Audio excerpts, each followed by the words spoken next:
Não importa quem você é, não importa o que você fez, Jesus conhece o seu interior também. Quantas vezes você... Bom dia, querido povo de Deus. Que alegria estarmos juntos em mais um programa Um Coração para Amar. Hoje, 11 de setembro, 24ª semana do Tempo Comum. E para iniciarmos bem o nosso programa, vamos ouvir a proclamação do Evangelho. O Senhor esteja convosco, Ele está no meio de nós. Proclamação do Evangelho de Jesus Cristo, segundo Lucas. Glória a vós, Senhor. Naquele tempo, os publicanos e pecadores aproximavam-se de Jesus para o escutar. Os fariseus, porém, e os mestres da lei criticavam Jesus. Este homem acolhe os pecadores e faz refeição com eles. Então Jesus contou-lhes esta parábola. Se um de vós tem 100 ovelhas e perde uma, não deixa as 99 no deserto e vai atrás daquela que se perdeu até encontrá-la? Quando a encontra, coloca-a sobre os ombros com alegria e, chegando em casa, reúne os amigos e vizinhos e diz: Alegrai-vos comigo, encontrei a minha ovelha que estava perdida. Eu vos digo, assim haverá no céu mais alegria por um só pecador que se converte do que por 99 justos que não precisam de conversão. E se uma mulher tem 10 moedas de prata e perde uma, não acende uma lâmpada, varre a casa e a procura cuidadosamente até encontrá-la? Quando a encontra, reúne as amigas e vizinhas e diz: Alegrai-vos comigo, encontrei a moeda que tinha perdido. Por isso eu vos digo, haverá alegria entre os anjos de Deus por um só pecador que se converte. Palavra da salvação, glória a vós, Senhor. Queridos irmãos e irmãs, nos colocamos diante de mais uma página do Evangelho que relata o amor incondicional de Deus por cada um de nós. E a primeira faceta deste amor que eu gostaria de destacar deste trecho é que o amor liberta. O amor não é algo que nos prende, que nos oprime. E Deus, por nos amar, na essência do amor, porque uma vez que Ele é o próprio amor, respeita a liberdade de cada um de nós. E se nós não queremos nos abrir ao amor de Deus, voltar as costas a Deus e caminhar em outra direção, Deus nos respeita. Deus permite até que a gente se perca.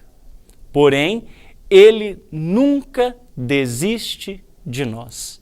Por isso, o amor incondicional de Deus.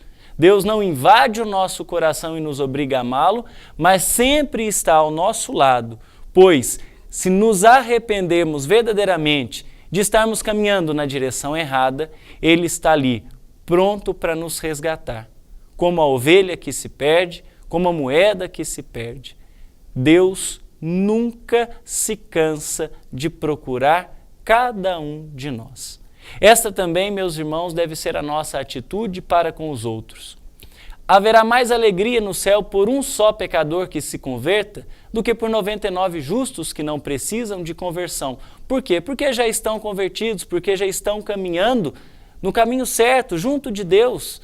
E nós, 99, se estivermos no caminho, temos que nos alegrar com aquele irmão que se converteu e não ficarmos enciumados, emburrados, como nós podemos lembrar do irmão mais velho na parábola do filho pródigo.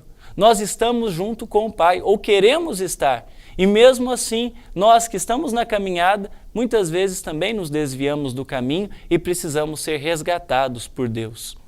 Jesus conta esta parábola no momento em que ele está sendo colocado em xeque. Por quê? Porque os fariseus e os mestres da lei, aqueles que se consideravam puros, santos, imaculados, sem culpa, sem mancha, os perfeitos da época, estavam julgando Jesus, condenando Jesus por ele andar com os pecadores. Porém, é justamente para isso que Jesus veio. Para os pecadores, para a conversão dos pecadores, para fazer e anunciar o amor de Deus para eles, para que eles possam mudar de vida.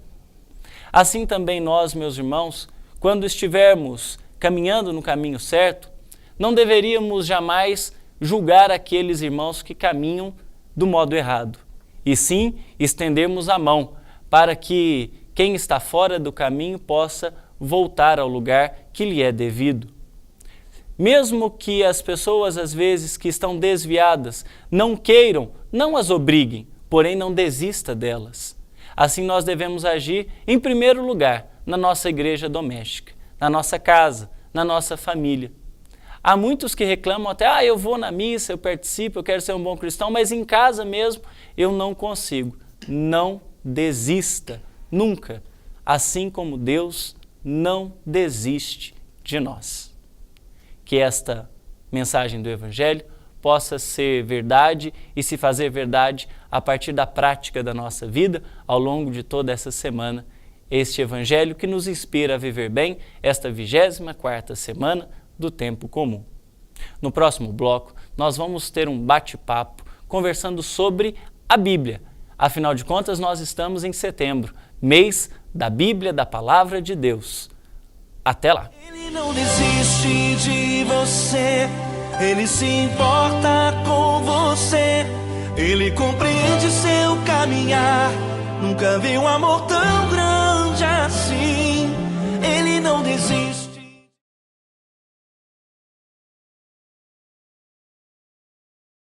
Deus quer falar comigo em coisas tão pequenas, nas coisas simples. Deus quer falar. Querido povo de Deus, estamos de volta agora recebendo Jorge Charbel Haddad, mais conhecido como Jorginho, que é dos Marianos também, que atua muito na nossa paróquia, em todos os eventos aí, dando uma grande ajuda no andamento do dia a dia da paróquia. Bem-vindo ao nosso programa. Olá, Hans, olá a todos. É uma alegria e uma honra muito grande estar aqui com vocês. Como todos sabem, nós estamos no mês de setembro, mês que nós dedicamos atenção especial à Palavra de Deus e a refletirmos também sobre a importância desta palavra na nossa vida. Por isso, nós vamos bater agora um papo sobre isso. Jorginho, o que é a Bíblia? Olha, Hans, a Bíblia, ela é um livro que nos apresenta Deus, ou que nos apresentou Deus. É a manifestação de Deus aos homens. Então, Deus veio, com o passar do tempo, na história, ele veio gradativamente se apresentando, se dando a conhecer aos homens, conforme o homem de cada época podia compreendê-lo. Então, eu penso assim, Deus não chegou lá na origem para o primeiro homem e já veio com todos os mandamentos, todos os valores morais, não. Ele veio devagar, ele veio no tempo dele, conforme aquele homem podia compreender. E ele veio se apresentando aos poucos, lá na origem, para o começo, para o primeiro homem, ele pede obediência. Depois vem andando na história, para Abraão ele pede fé, confia em mim. Até chegar em Jesus Cristo, que é a manifestação completa de Deus, que é o amor. Eu acho que se chegasse lá atrás, no início da história, na época de Moisés, na época de Abraão, onde aquele povo era acostumado a matar o vizinho porque encostou no boi dele, acho que não ia adiantar chegar e falar, ame o inimigo, se alguém te der um tapa de um lado, oferece do outro. Então Deus vem aos poucos. Tem até gente que pensa que Deus era mais enérgico no Antigo Testamento, mas não é que ele era enérgico, ele estava se apresentando devagar, até chegar em Jesus, que aí sim é a manifestação completa de Deus, que é o amor, que aí o homem já podia compreender esse amor. Isso é importante para a gente também ter uma compreensão assim, Antigo Testamento e Novo Testamento. Sim. O Antigo Testamento, ele traz muito disso que você está falando, né? Dessa revelação gradual de Deus ao longo da história do povo de Israel. Uhum. E o Novo Testamento, não. O Novo Testamento é o ápice dessa revelação, né?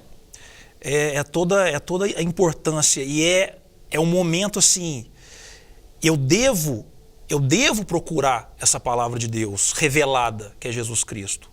Eu falo muito que Deus é educado. Deus não vai, através da palavra dele, através de Jesus Cristo, entrar na sua vida à força. Até que Jesus mesmo fala no Apocalipse, eis que estou à porta e bato. Se abrir, eu entro. Ele está dizendo assim, se não abrir, eu vou embora. Então depende de mim procurar o convívio com essa palavra.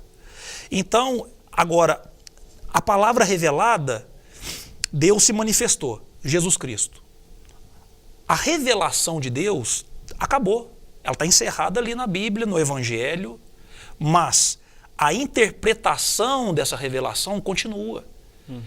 E nós temos a nossa igreja que nos dá essa interpretação.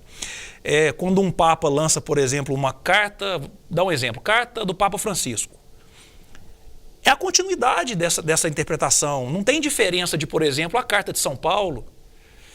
Então a igreja usa essa revelação de Deus para abordar os problemas de cada época usando a mesma palavra, que é sempre atual. É porque o evangelho ele é muito denso. Isso. Né? Se nós imaginarmos 4 pequenos livretos, que são os evangelhos, contendo toda a revelação de quem é Deus, então ali é algo que às vezes pode parecer banal, mas não, é extremamente denso. E toda ao longo da história a igreja vem esmiuçando essa verdade para que a gente pudesse compreender ela melhor. Mas isso que você está falando é importante a gente ter claro, e o povo de Deus ter claro, para a gente não cometer o equívoco de achar que há uma plenitude da revelação de Deus no Antigo Testamento. Exatamente. Porque às vezes as pessoas que leem muito ao pé da letra falam, não, mas é tudo verdade. É verdade, mas verdade revelada progressivamente. Exatamente. Porque às vezes uma pessoa, e as pessoas têm, eu acho que você vai concordar comigo, o hábito assim, eu tô mal, eu vou ler a palavra de Deus, e faz folheia assim e pega uma passagem. Tira um pedacinho fora do contexto. contexto. E de repente pega fora do contexto uma passagem. Deus matou não sei quem.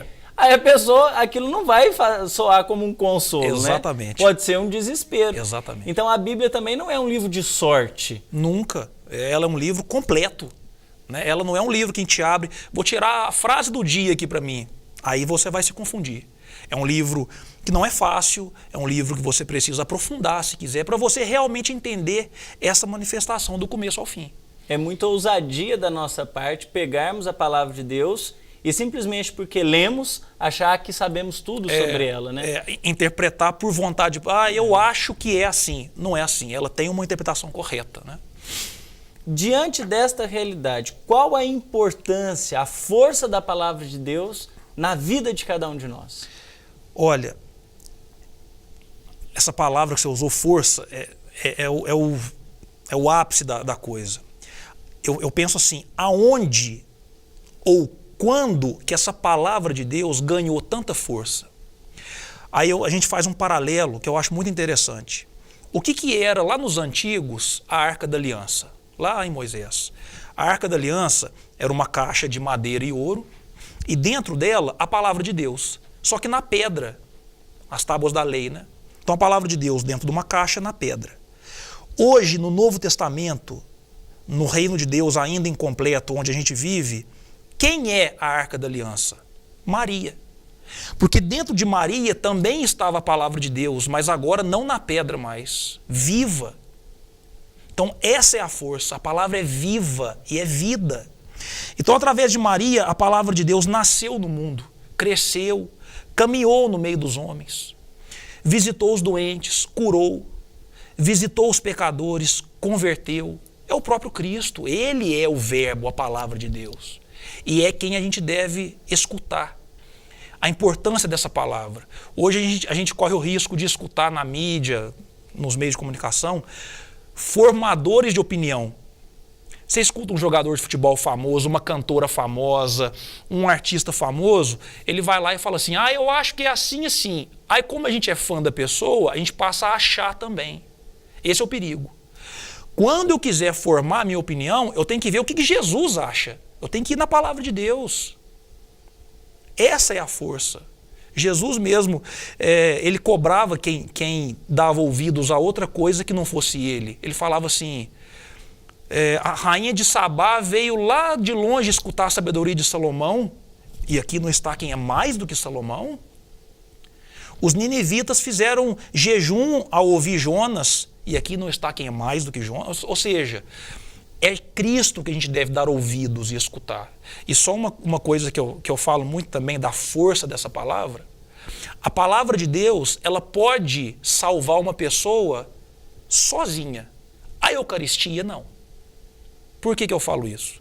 Porque se eu sou uma pessoa que vou na missa, comungo todo dia, comungo, estou dando um exemplo, comungo todo dia, mas lá fora eu não vivo a palavra de Deus, o próprio Cristo me chama de hipócrita. Agora, se você pegar alguém que não foi criado na nossa religião, não conhece a Eucaristia, nunca comungou, mas a vida dessa pessoa é baseada nos valores do Evangelho, nos mandamentos de Jesus Cristo, ela vai ter a oportunidade de ser salva igual todo mundo. Diante disso que você está falando, é importante a gente ter uma ideia assim, a Bíblia toda nos aponta para Jesus Cristo. Isso. Nós não somos, diferente de outras religiões, uma religião do livro, por exemplo. Exato. Nós não somos a religião da Bíblia. Nós somos a religião de Jesus Cristo. Exatamente. E nós temos setas importantíssimas que nos levam a esse conhecimento de Jesus Cristo. A mais plena talvez seja a palavra de Deus, porque nos revela quem é Ele.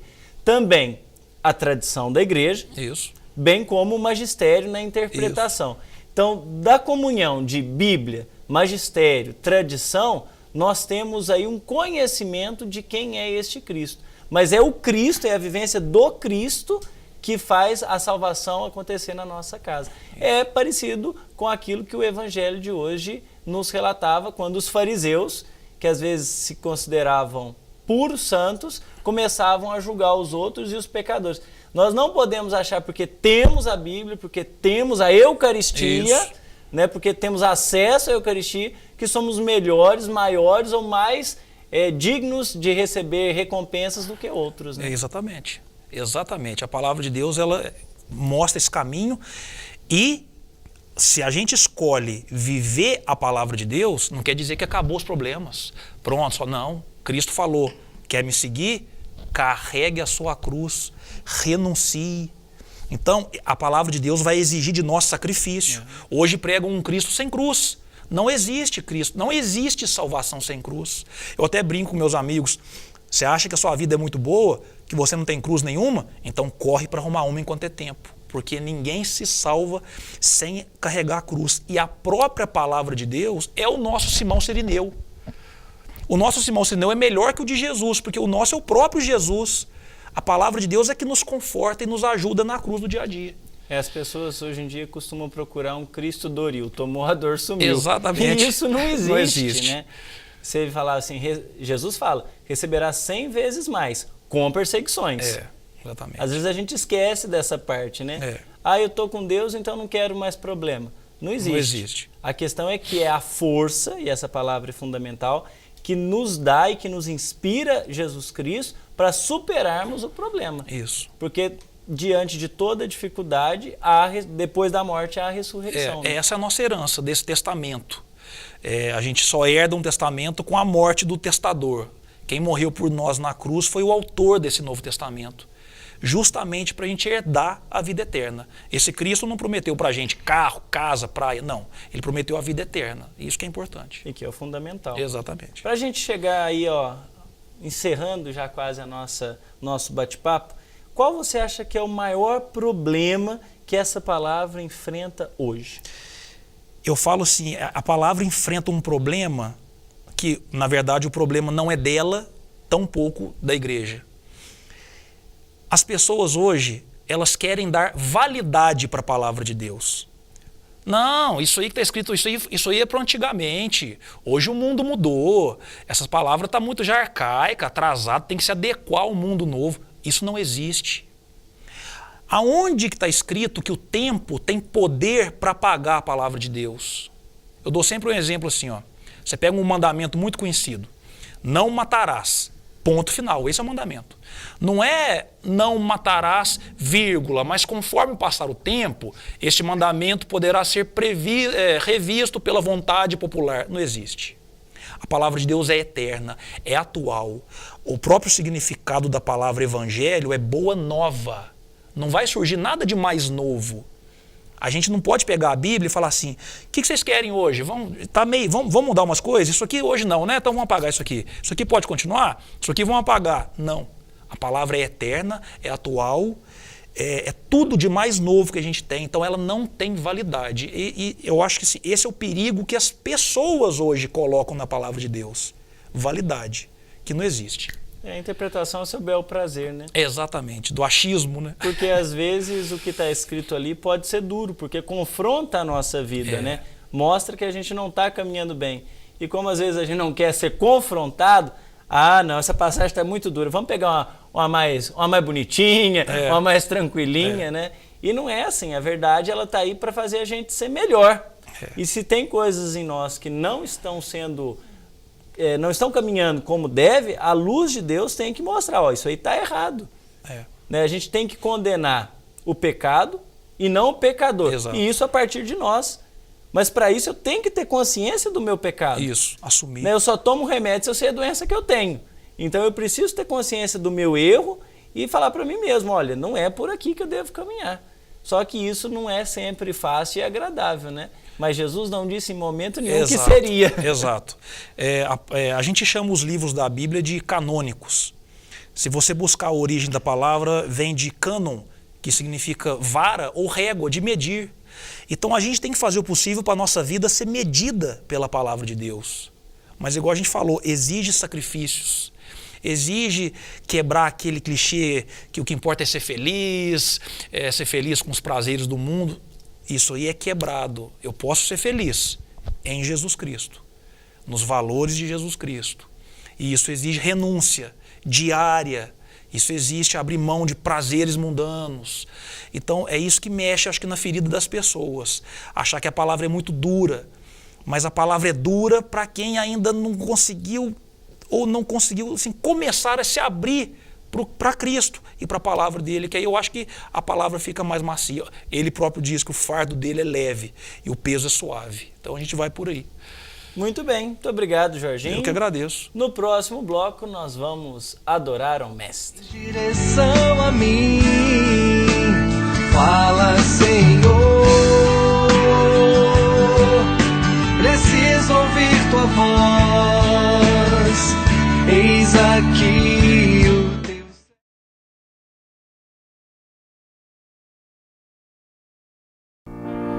Perto quero estar,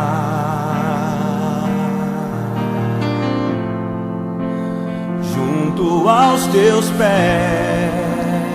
Graças e louvores sejam dados a todo momento ao Santíssimo e Diviníssimo Sacramento. Graças e louvores sejam dados a todo momento ao Santíssimo e Diviníssimo Sacramento. Jesus, manso e humilde de coração, fazei o nosso coração semelhante ao vosso. Senhor Jesus, é com alegria que nos colocamos diante da vossa presença, aos vossos pés, nesta adoração. Pedimos, Senhor, que neste mês especial, em que dedicamos atenção à vossa palavra, à Sagrada Escritura, à Santa Bíblia, que cada um de nós possa se aproximar com o coração aberto diante da vossa revelação plena nos Escritos Santos, para que possamos conhecê-lo melhor, compreender melhor o que quer de nós, para que o amor incondicional de Deus possa fazer morada em nossos corações. Senhor, também nesta manhã te pedimos, visita cada um daqueles que nos acompanham, todos os enfermos, acamados, pessoas idosas, todas as pessoas que fielmente acompanham este programa e que clamam a vossa bênção, clamam o vosso amor, a vossa proteção. Pedimos, Senhor, olhe por cada um de nós, mas de modo especial por aqueles que estão perdidos, por aqueles que, como narra o Evangelho do dia de hoje, estão precisando ser encontrados, recuperados, trazidos de volta para o meio, para a dignidade.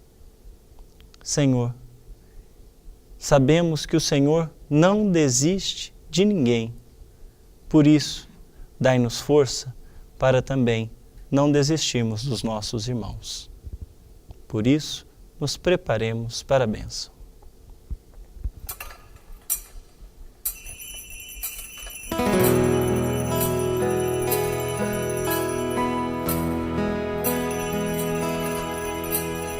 Tão sublime,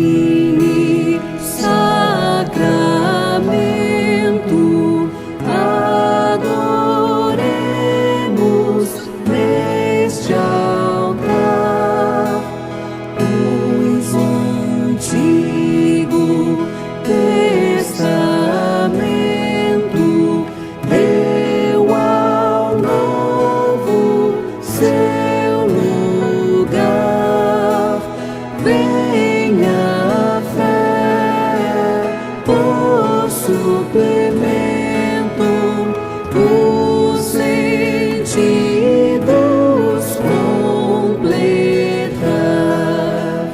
Ao eterno Pai cantemos, e a Jesus o Salvador. Ao Espírito exaltemos, na Trindade eterno amor. Ao Deus uno e trino demos alegria